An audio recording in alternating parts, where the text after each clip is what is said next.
Amanhã, semana que vem ou mês que vem, quem sabe?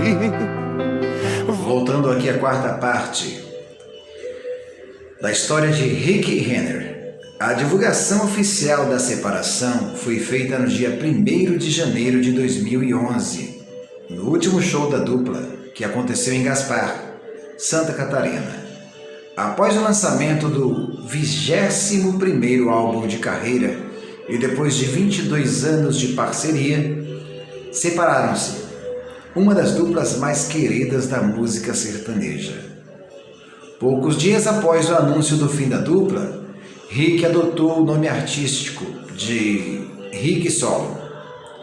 Assinou com a Talismã Music e lançou 3 novas músicas na internet. Renner também continuou no sertanejo, com o nome artístico de Renner Reis, contrariando a informação de que ele se tornou um cantor gospel. A volta da dupla após quase 2 anos separados, Rick e Renner retomaram a formação em 24 de setembro de 2012, divulgando a notícia de que voltariam a se apresentar novamente juntos. E no mesmo ano lançaram o CD O Inacreditável O Poder do Amor, produzido pela Radar Records, distribuído pela Radar Records e produzido por Rick.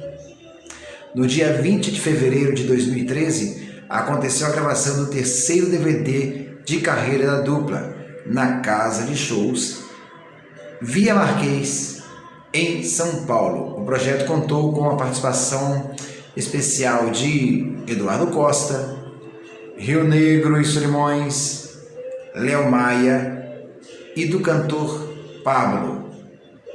Terminamos aqui mais essa e logo a gente volta aqui com a 5ª parte da história da dupla Rick e Renner. Um abraço a todos.